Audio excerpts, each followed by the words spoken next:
And now, ladies and gentlemen, I would like to request Mr. Guha to kindly take the podium so that he can talk to us about the thought behind our theme, Brand Dharma. Shri Amitabh Bachchan, Gurudev Sri Ravi Shankar Ji,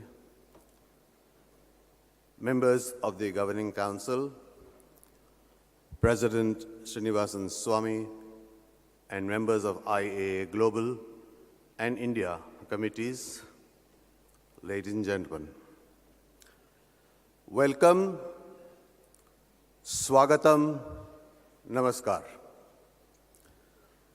A little more than 2 years ago, my colleagues on the Managing Committee of the India chapter of the IAA and I started discussing the various routes we could possibly take to create an overarching theme for this Congress.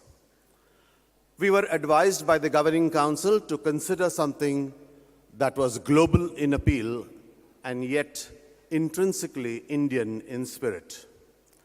That is where Dharma crept into our theme-building consciousness.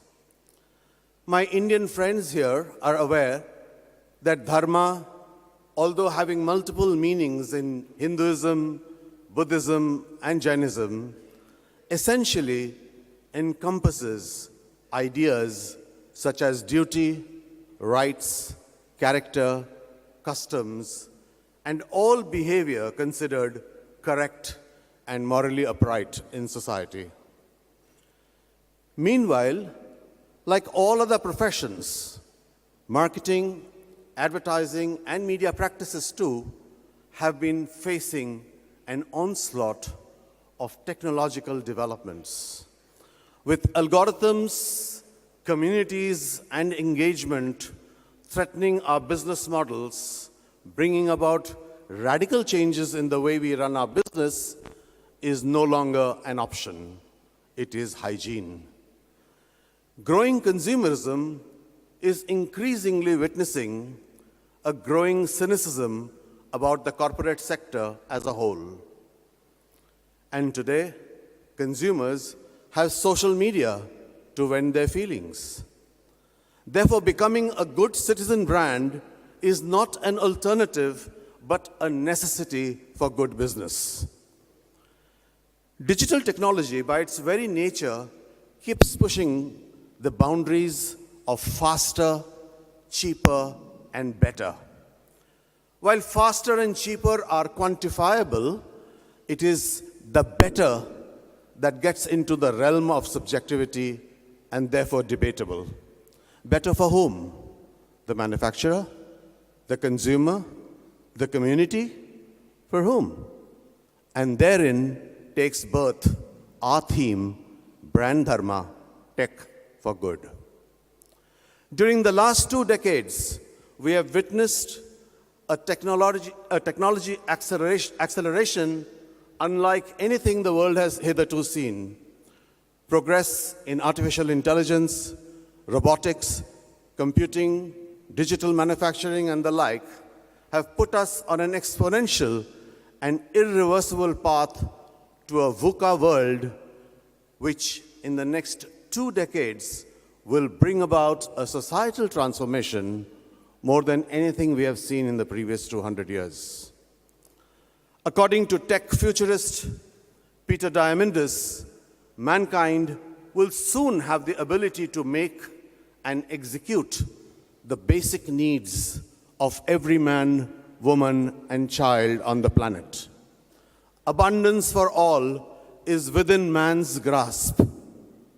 Unfortunately, because until now, all of human progress was premised on scarcity, food, clothing, shelter, and the like, our brains are hardwired to pay far more attention to negative news than positive stories. As a once upon a time newspaper man, I remember the editorial adage, if it bleeds, it leads. We are all at that crossroad when what we think and how we act today will determine the future of mankind. This World Congress is therefore well-timed. Over the next 3 days, we will have and hear some brilliant minds. If a few of us go back to our daily lives to practice our dharma at work, based on what we've imbibed here, our efforts will have been more than rewarded. All work and no play makes Jack a dull boy, they say. To save us from that embarrassment, we have lined up 3 truly fun evenings with entertainment curated and crafted by some of the finest professionals in their respective fields.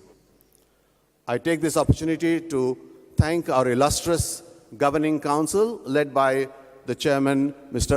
Mukesh Ambani, who unfortunately couldn't be with us today, and the industrious steering committee for all the help and guidance we got from them through the process of putting this event together. I also take this opportunity to thank all our eminent speakers, our gracious sponsors and partners, and all you supportive delegates who have come from all over the country and the world to be with us in God's own country, Kerala, for the next 3 days.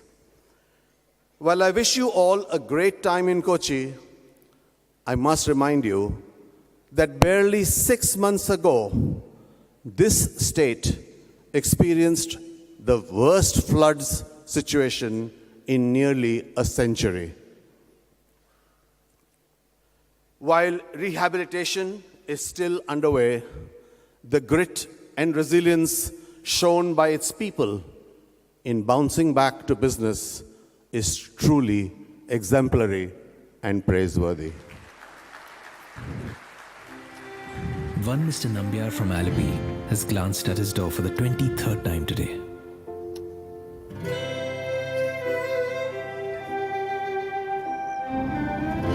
Jansi has repeated her week-long routine of waiting at the airport and then going back home. The veteran Mr. Nair can't seem to reach for the colors he longs for.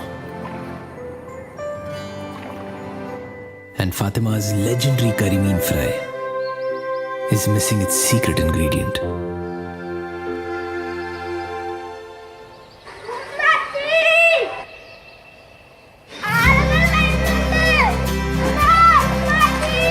Because every great dish needs a foodie.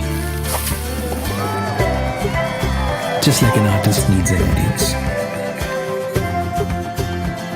Like a driver needs a destination. And after all these difficult weeks, what Kerala really needs is you.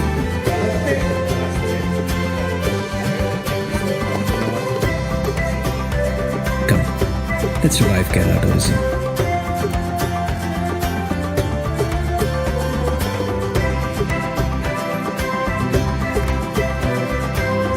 Kerala is open. Thank you, ladies and gentlemen.